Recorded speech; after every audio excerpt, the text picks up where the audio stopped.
নমস্কার, রাজদীপদার পাঠশালায় আপনাদের সবাইকে স্বাগত। আজকের টপিক হলো ফাইল হ্যান্ডলিং। ফার্স্ট আমরা দেখব what is a file. Files are used to permanently store data in a secondary storage device. Secondary storage device মানে হার্ড ড্রাইভ, এসএসডি, ডিভিডি এগুলো, যার মধ্যে আমরা পারমানেন্টলি ডেটা স্টোর করতে পারি ইন আ ফাইল। সো আমরা যখন পাইচার্মে যখন কোনো প্রোগ্রাম রান করি, আমরা ইনপুটটা কনসোল থেকে টাইপ করে দিই।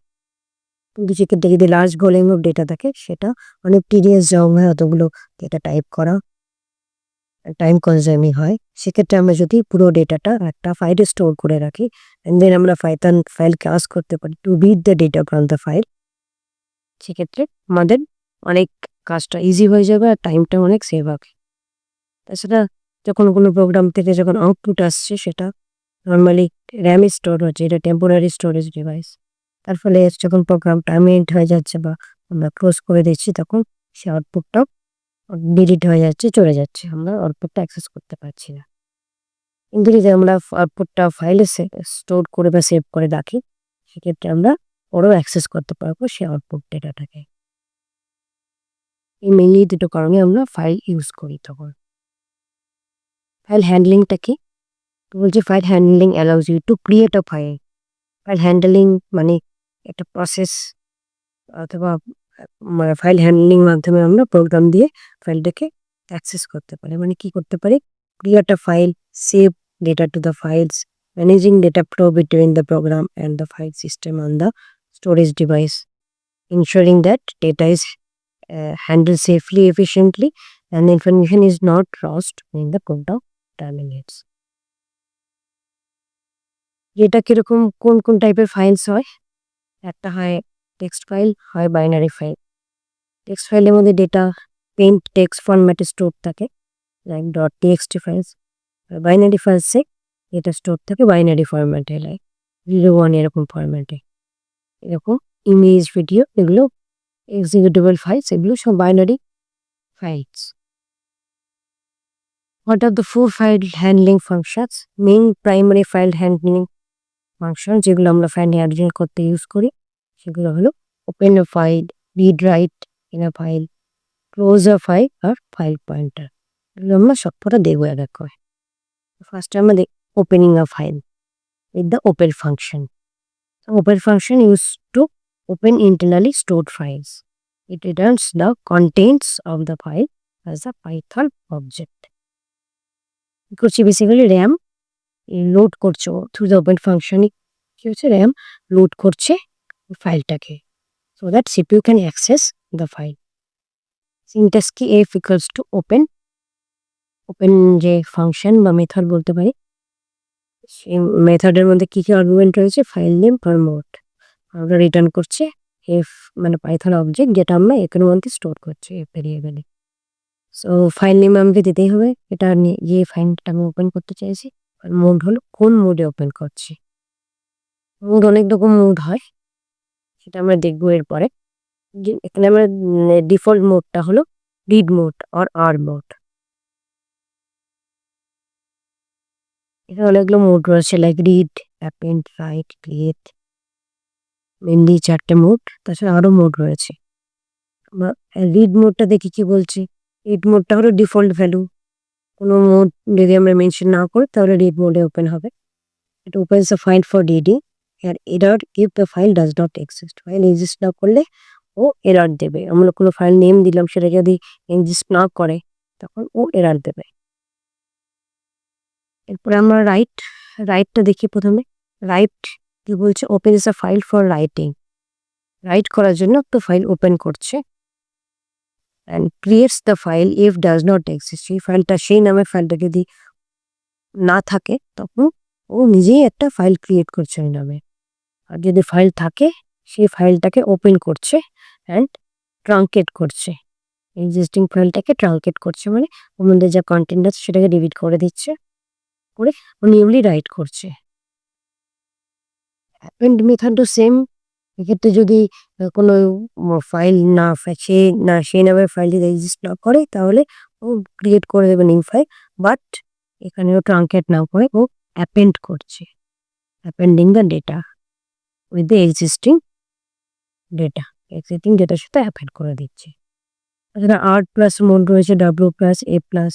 আর প্লাস মানে রিড ফার্স্ট করছে দেন রাইট করছে, ডাব্লিউ প্লাস মানে আগে রাইট করছে দেন রিড করছে, a plus append then right.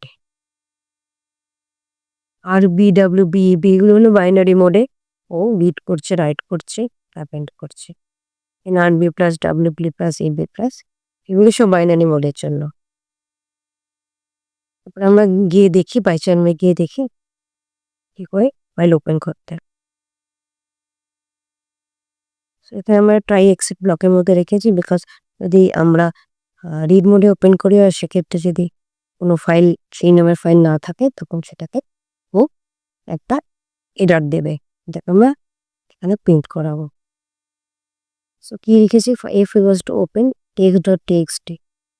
এখানে আমি টেক্সট ডট টিএক্সটি এই ফাইলটা আমি যে আমার ফাইল হ্যান্ডলিং পাইথন ফাইলটা যেখানে রয়েছে সেই ফাইলে সেই লোকেশনেই আমি টেক্সট ফাইলটাও রেখেছি সেই ফোল্ডারের মধ্যে। দেখতে পাচ্ছি টেক্সট ডট টেক্সট আর এই সেম ফোল্ডারের মধ্যে রয়েছে বলে আমি অনলি নেম মেনশন করে দিয়েছি, বিকজ পাথটা সেম। যদি আমি ডিফারেন্ট পাথের লোকেশনে রাখি তাহলে আমাকে পাথটা এখানে মেনশন করতে হবে তার আগে। এখানে আমি কোনো মোড দিইনি, তার মানে ডিফল্ট ও রিড মোডে ওপেন করবে। আমরা এটাকে রান করে দেখি কি লেখাচ্ছে, ফাইল ওপেনড, মানে এখানে কোনো এরর দেখায়নি, ফাইল ওপেন হয়েছে, ফাইল ওপেন প্রিন্ট করে দিয়েছে। কিন্তু টেক্সট ডট টেক্সট ফাইলটা অলরেডি এক্সিস্ট করছে। এবার আমি যদি অন্য কোনো নামে দিই, টেক্সট ফাইভ ডট টেক্সট, যেটা এখানে নেই, এই লোকেশনে নেই, সেক্ষেত্রে আমি যদি এটাকে রান করি তখন এরর দেবে, লাইক নো সাচ ফাইল আর ডাইরেক্টরি এরর। এবার আমরা দেখছি, আমরা যদি রাইট মোডে ওপেন করি, আমরা রাইট মোডে ওপেন করি তাহলে কি হয়, টেক্সট ফাইভ ডট টিএক্সটি এটা কিন্তু আমার নেই লোকেশনে, কিন্তু আমি রাইট মোডে ওপেন করছি, তখন পুরো ফাইল এক্সিস্ট না করলেও ফাইলটা ক্রিয়েট করবে। সেখানে আমরা দেখছি কোনো এরর দেয়নি, ফাইল ওপেন প্রিন্ট হয়ে গেছে। এখানে দেখতে পাচ্ছি টেক্সট ফাইভ ডট টিএক্সটি বলে একটা ফাইল অলরেডি ক্রিয়েট করে দিয়েছে রাইট করার জন্য। এখানে টেক্সট এখানে আমি কিছু লিখিনি, তাই এটা একটা এমটি ফাইল। সো এভাবে আমরা দেখলাম ফাইল কি করে ওপেন করতে হয়। এবার ফাইল ওপেন করার পর আমরা দেখবো ফাইল ক্লোজ করতে হয়। ফাইল ওপেন করেছি, ফাইল তো ক্লোজ করতে হবে। ক্লোজ করতে হয় কিভাবে, ক্লোজ করার যে মেথড সেটা রয়েছে ক্লোজ মেথড। তো ক্লোজিং ফাইল এটা খুব লেটার ডিভাইস ইনস্টল করতে পারি, because closing file ensures that any changes made to the file are saved. আমরা যে চেঞ্জেস করছি, রিড রাইট যেগুলো করছি, যে সেগুলো যদি আমি ক্লোজ না করি, মানে ফাইলটা যদি ক্লোজ না করি, সেই চেঞ্জেসগুলো কোনো সেভ হবে না। তার ফলে এই এফ ডট ক্লোজ মানে ফাইল ক্লোজ করাটা খুব ইম্পর্টেন্ট বা ম্যান্ডেটারি। এখানে আমরা প্রোগ্রামটা দেখি,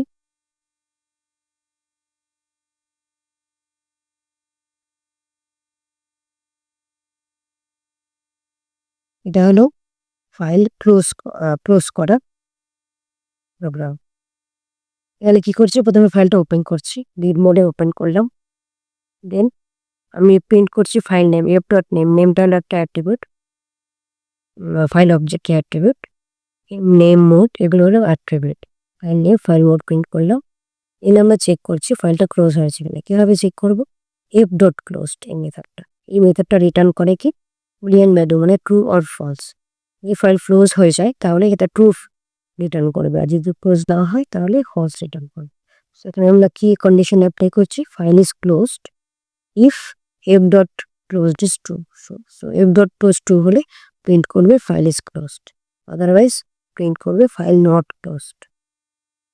দেন আমরা ফাইল ক্লোজ করছি নাম্বার 21 লাইনে, 22 নাম্বার লাইনে আমরা আবার চেক করছি ক্লোজ করার পর ক্লোজ হয়েছে কিনা। সেম মেথড অ্যাপ্লাই করে আমরা চেক করছি ফাইল ক্লোজ হয়েছে কিনা। তো এখানে আমাদের ফার্স্টে এখানে লাইন নাম্বার 21-এ আমাদের এই তো ফাইল ক্লোজ হয়ে গেছে, আমার ফাইল নট ক্লোজ প্রিন্ট হওয়ার কথা। নাম্বার 22-তে আমরা ফাইল ক্লোজ করে দিয়েছি অলরেডি, তাহলে নাম্বার 22-তে যখন ও প্রিন্টটা করবে তখন ফাইল ক্লোজ প্রিন্ট হওয়ার কথা। দেখি কি হচ্ছে। ফাইল নেম প্রিন্ট হয়েছে, দেন নোট প্রিন্ট হয়েছে, দেন এখানে প্রিন্ট হয়েছে কি ফাইল নট ক্লোজ, যেহেতু আমরা ফাইল ক্লোজ করিনি তাই জন্য ও ফাইল নট ক্লোজ করেছে। দেন আমরা ফাইল ক্লোজ করলাম, দেন যেহেতু ফাইল ক্লোজ হয়ে গেছে এখানে ও প্রিন্ট করছে ফাইল ইজ ক্লোজড। তো আজকে এই পর্যন্ত আমরা দেখলাম closing of file. Next day আমরা দেখব যে ফাইল ক্লোজ না করেও মানে এফ ডট ক্লোজ আমরা যদি না করি তাহলেও ফাইল অটোমেটিক্যালি ক্লোজ করা যেতে পারে, তার একটা মেথড রয়েছে সেটা দেখব। আর রিড করা, ফাইল রাইট করা, ফাইলে কী করে রাইট করতে রিড করতে সেগুলো দেখব পরের ক্লাসে, পরের ভিডিওতে আমরা। তো আজকের জন্য এখানে থাক, দেখা হচ্ছে আপনাদের পরের ভিডিওতে। ধন্যবাদ।